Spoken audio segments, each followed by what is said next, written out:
So you mentioned City Skylines when we were first starting to talk about this. You mentioned, I think, SimCity maybe. There was a game called Frostpunk that I was thinking about, which is like, I'm not sure if you're familiar with it, but it's like you have to keep people warm through like a it's the one that Frostpunk has like Ice Age. It has like a train on the cover. It's like an icy train cover, right? I'm somewhat familiar with Frostpunk for sure. Okay, so all of those we could call like city management, right? Where like the idea is, you have certain buildings that you can build and prioritize, and, you have to make sure that you're allocating resources to things that you want to be allocating resources toward. There's a lot of balance in the games, right? Like if you allocate too many resources to, let's say, like having a fecund population, right? And like you just want people to have as many children as possible, perhaps you don't have the food allotment, or to sustain that population, right? If you don't have enough farms, but you have a bunch of bars, then everybody's going to be drunk and nobody's going to be productive, right? So that's like another kind of way of thinking about this. Why are city management games fun, Carlos? What are the things that people most enjoy about those games? I'll speak for myself first, and then I'll say what I think players generally like about them. When I play city management games, say like a City Skylines or something like that, I really enjoy just shaping it. Like literally the layout and like where things are placed, the organizational aspect of it. I could like that. I guess that's like the city planning or city zoning aspect of like, oh yeah, this is going to be my shopping district, and I got to make sure that's kind of like away from this residential area so they have a nice quiet neighborhood, but also I need to like put industrial stuff here, but don't put the garbage and power plant too close to the houses because that's going to cause some sort of health hazard. And that's where things get kind of fun for me, but also quickly get overwhelmingly complex. And I think where other players have fun, and maybe this is just something kind of like Civilization, the tile-based game where you're like a country and you take over other countries, but there's also multiple ways to win in that, where like you could win by like creating the UN or like going to space first. I think with these city management games, it's like there are different ways you could play it. You could be the city planner and just have fun being the city planner, but then there's also this whole aspect of maybe like the budget, and you're now trying to manage the like economy and like whatever else that word is that would go with economy of the city versus maybe like how that city now trades with nearby cities. Like that's a whole other thing. So I think there's like many different ways to like appreciate these games. But for me personally, I think I can really only handle the sort of like zoning aspect of things, because it gets really out of hand when it's like, oh boy, like a tornado's coming, you better build a tornado thing. And I'm like, where in the menu is this? There's so many menus. Yeah, you mentioned Civ there, and there are other games like Civilization that, Total War, the Total War series, or I'm not sure if you feel comfortable throwing Age of Empires in there, but these games that correct me if I'm wrong, but like the idea is that you start with a city-state type. You start with a small plot of land, and then eventually you kind of grow, your military force, and then you could take over other places. It's like a simulator in a way, because it does allow you to choose which parts you want to invest in. So like you mentioned, you can have a scientific force in Civ. You can have a religious force where you have missionaries who are sent around to all the different colonies. And if most of the people in the world, have adopted your religion, even if you don't have a vast, like military empire, you can still meet the win condition first.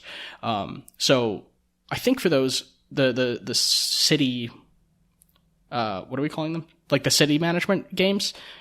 There's like the city management games is kind of like small scale in my opinion, whereas a game like Civilization, you're like controlling an empire or something like that. Right. Exactly. Yeah.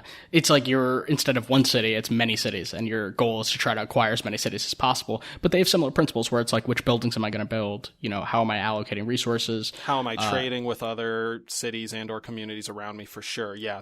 Games like Civilization don't let you get so granular as to like, oh, I have 6 cities and I now need to manage the budget and the actual like layout of the city. Like none of that matters at that scale. You have like a God's eye view. Whereas a game like SimCity, Pocket City, City Skylines, you only get that up close kind of city view, right? Like you can never go like full God's eye and zoom out to like a county, 3 counties wide, like half a state over. Yeah. Like, let's juxtapose those two types of games, right? What are kind of players, what is the difference in players who gravitate toward, each of these games, right? Right. I would guess, like, in terms of, like, what feelings are being evoked, not necessarily who is the player. Yes, that is, like, they're answering the right question. The gameplay feeling is, I think, one of them is like, hey, I'm the mayor of New York or something like that, and I can like have full control of like this and its denizens and, figure out how that works.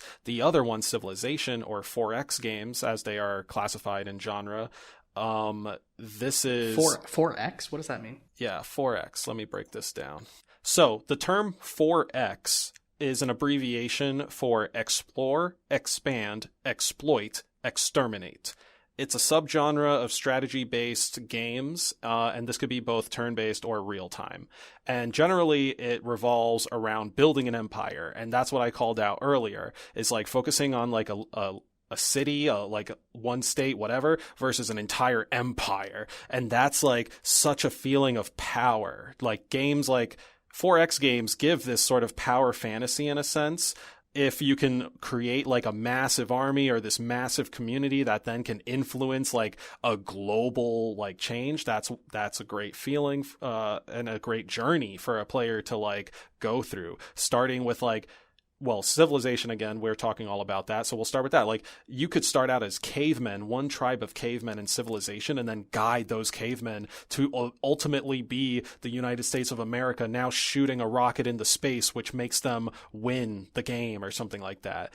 Whereas in City Skylines or SimCity, you're just kind of like building this city out, and then eventually it just kind of caps out at like, some district, and like tornadoes can come and stuff, but you're not getting that grandiose journey and feeling. And also, at least I think with 4X games, it's also typical that you have like different ways to win. So like the explore, expand, exploit, exterminate is kind of like the flow of the game, right? You're exploring the tile set, what the map is around you. You're expanding your control, your empire. You're exploiting whatever, I guess. Your sphere of influence. Ooh. Yeah. Ooh. And then the exterminate is like whoever opposes you, obviously, has to be taken care of for your empire to be healthy and continue. The city games don't have like a challenge, like they don't have anybody trying to conquer your city, right? So there's almost like more. As far as we know, yeah, there might be some games. Maybe I might be thinking of the wrong game. It seems more peaceful to me. It's like, okay, how much electricity do you get from the generator? Yay. It seems like more of like a calming simulator-esque, possibly even educational. I'm not sure how realistic they are. But the other ones seem like the 4X games seem like they have like a real purpose, like a real like an end state, and you definitely can like lose those. And I have some intuition that I need to work out where it seems like the lack of like a loss condition for a city management has more to do with your own ineptitude or your failure to do things that were like put directly in front of you. But I'm sure that is not correct. Do you have any intuitions here? Can you illuminate this? Sorry, can you? It seems to me that city games, it's your own fault if you lose because you're not being conquered by some kind of AI force, right? It seems like, well, you had all the tools directly in front of you. Yeah, so to some extent it is your fault in that, like, you didn't prepare your city for the disaster. Like, if your city fails, in some way or another, if your city fails, it'll be by your just lack of doing, I suppose, right? If you just let your city run on autopilot, eventually, like, something's going to come up. Like, some random thing's going to happen, and now your funds are going to get drained and you need to address that. Or like a tornado's about to come in and you didn't build like the correct storm walls or any storm walls, so now you got to build those. And you may not necessarily know, at least when you start playing the game, right? This is part of the whole like mastery of the game. You don't know what could happen. Like, if I recall, SimCity has like asteroids and like potential like Godzillas that like attack your city. I swear I like saw that as clips in like SimCity 2000 or something. But there are these like wild natural disasters that can happen, and you need to prepare for those. But I think even with preparing for those, well, you kind of just have to take the hit, because if you think about like an earthquake, like a city can't just say, oh, I built myself and I'm protected. It's like, I believe Japan is somewhat known for its architecture being like very resilient towards earthquakes, like, so because they do get like a fair amount of tremors and stuff there. Yeah, they're part of the Ring of Fire, I believe. Like, yeah, so like you will take the hit, and I guess like if you're inattentive at your city game, that hit is a wound, and that wound will fester, and it'll lead to like economic issues, it'll lead to planning issues and blah blah blah, which means like you lose the game, you know, your society will collapse or whatever.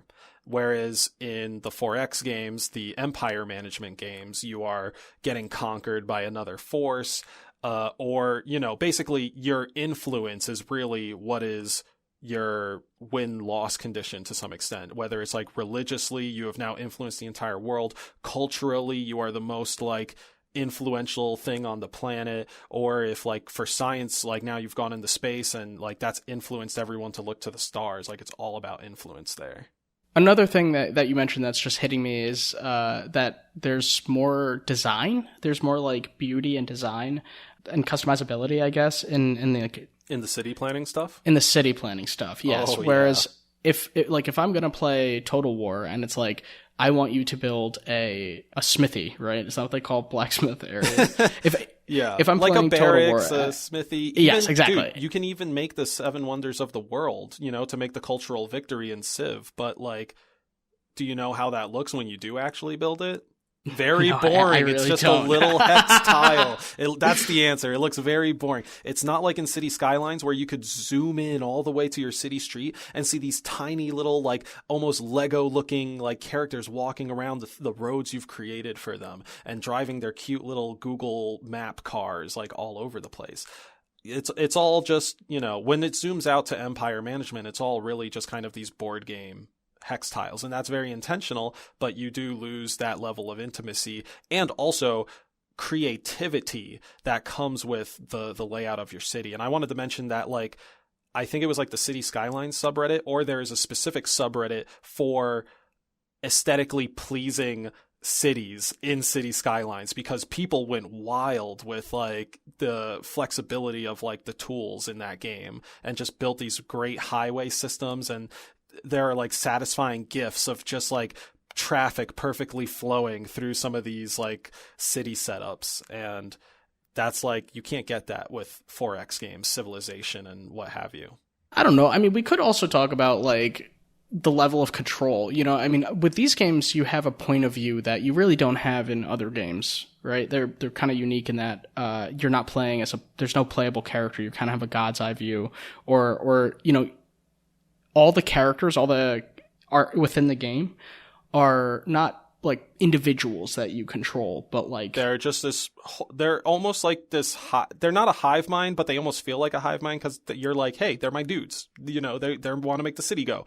But again, City Skylines, I'll focus on. Like in City Skylines, you can like click on an individual and see this individual person like going about their own life.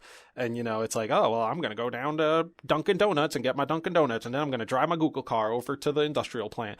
And with Civilization, you know, you kind of just have like your sort of like star characters, and it's like, okay, go interact with these other star characters. Like they're always, you talked about control, and it's like you don't have control of these people, and that's almost a little more compelling, because maybe now you have this like, oh, I need to I need to make sure they're okay. Like, I can't make them be okay, but I have to build the box around them so that they're okay. You have to care for something. Whereas in Civilization, it's like, blue eyes, white dragon, walk 3 spaces, and like you practically fucking whip it by like clicking it and then doing the right click on another part of the screen.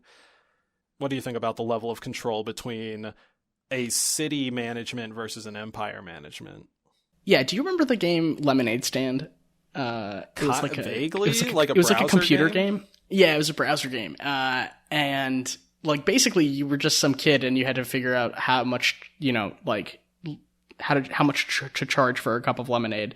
And they would give you variables like, oh, it's an overcast day, it's this temperature, how much are you charging? And I think there was a whole like you'd go to the store and you would buy a certain number of lemons and whatnot, all your ingredients. And that felt to me like kind of doing what a city management game is doing. It's just that the only role of the city, like it'd be like it's like at an even more granular view, right? Like that's the most zoomed in we could possibly have, like type of like level of control. And then we can zoom out and then we could have someone managing a city. And then we zoom out even further and then we have like a Age of Empires type of thing, right? And it's like, I feel like there's almost this city management within the world of Civilization, right? Like it's like as if that's just automated. I know that there isn't a rich world of city management going on. Actually, now that you mention it, right, that you have the happiness factor. Like, I think each city and or your society as a whole has a happiness factor. And if you want to be getting the, right amount of supplies, resources that you need to have to feed your armies and, do whatever other things you need to do, maybe get your diplomacy on, like you need to make sure your cities are happy and either build things such as like food structures or like artistic structures, maybe even one of the wonders of the world. That stuff is like your sort of city micromanagement from a God's eye empire management view. So I'm getting what you're saying with that, yeah. But I don't know if it is anywhere near as satisfying as an actual city management game, like a Sim City or a City Skylines or a Pocket City. For you, it's the beauty is really what the other ones are missing, right? Like if we zoom all the way into like Lemonade Stand, it's like you don't really have that much, freedom to make the lemons beautiful. Like at the end of the day, you're going to be like looking at yellow fruit all day. And for the Empire ones, it's like I'm going to construct something beautiful, but the display that the player sees is still something that's kind of crude. And it's like, oh, great. Like, you have this statue, let's say, right? It's like, great, you have a statue. Everybody in your city thinks it's beautiful, but you don't experience that beauty yourself. Whereas when you talk about the cityscape type game, it almost reminds me of like interior design. It's like you enjoy that for the same reason people enjoy decorating their Animal Crossing home. Right. Yeah. I mean, there's a layer of creativity at the micro level. You're actually like, shaping the landscape around there. Like, yeah, totally. That is a major factor, at least for me, in wanting to like play those games. I just like that sort of, having a nice green canvas and then drawing some roads on it and stuff like that. Whereas in a game like Civilization, a 4X game, it's more like, okay, I know what the land is very clearly not going to be really shaped by me, except for, just flattening it and like putting some sort of icon there. I don't know if that's too reductionist, but what I'm saying is like, here's this 6-sided tile and it's covered with cloud. Okay, I walked to it. Now it's not covered in cloud. Now I'm just going to build a farm on it because it has grass, and that farm's going to look exactly the same as like all the other farms around it. And I'm only really building this farm for the sake of getting the resources. I'm not actually thinking about like, is this farm in the right spot? Like, I'm not thinking about that outside of this tile says it has 3 corn on it, so I should build a farm. And so, what do you think of the other end of the like spectrum, where it's like, so zooming out, it's like empire and then city, and then within the cities are made up of little businesses, right? So like business management, Cooking Mama, Lemonade Stand. Do you have anything? Do you feel like that's not even really relevant, or do you like that, like reducing? It's cool that you bring up business management because it makes me think of like Reciteer, which is a game where you play as the store clerk for all the RPG characters of a town. So rather than going and buying equipment and stuff, you are now selling that equipment to the heroes.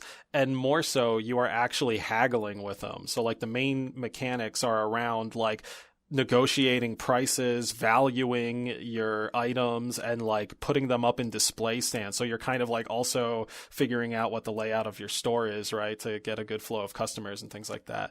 I think that's actually really cool. And I don't know if I've seen too many games be in that type of genre.